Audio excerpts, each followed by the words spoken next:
Hello? Sure, kazi. Sho kunjani gazi lami? Hayi ngiyaphilela kanjani ngalapha? Hayi ngiyaphila mfowethu ukhona ukephi emakhaya? Ya ngisemakhaya. Oh, mingithi usemsebenzini hayi. Ngiyajabula uma uphila gazi lami. Wegazi lapho ekhaya nje ubuyile bakhona abantu basekhaya bonke. Ya sikhona sonke kazi.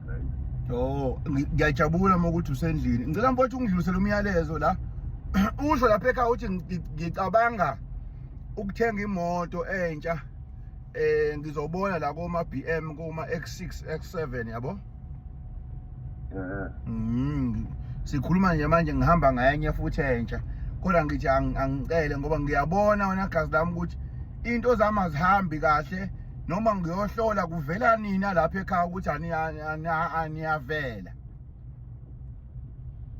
Sizela kanjani kazi?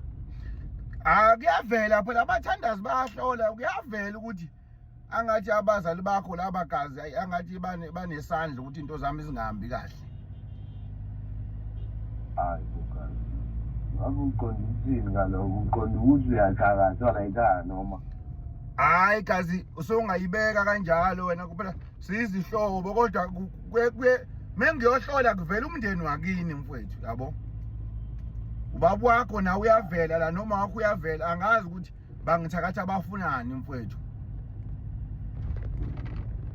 Hayi kazi ngabe ukuthakathana kwani kodwa lokho ngoba phela siwumndeni sonke nje. Iyona into engasebenzi leyo yabo le dodo usho ukuthi umndeni ningithakathela leyo nto ukuthi ngumndeni ngiyangixhaphaza.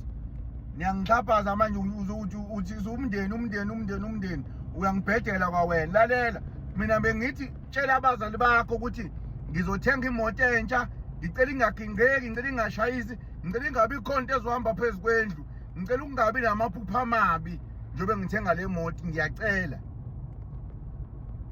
Hayi ngizocela umyalezo gazi kodwa hayi angikholwa mina leyo. Ngeke uzuyikholwa abantu bakini phela abazali bakho wona kodwa ngiplease ungisize mfethu ngokulokuthi zalo gazi nawe ungenza isilimo uyazi ukuthi niyenzani nini ebusuku kodwa nje ngiyacela mfethu ukuthi usho lapho ekini ukuthi ngizothenga imoto entsha ngiyacela bandla ngoba ngizoyithenga ngemali yami ukuthi ningangithakathi.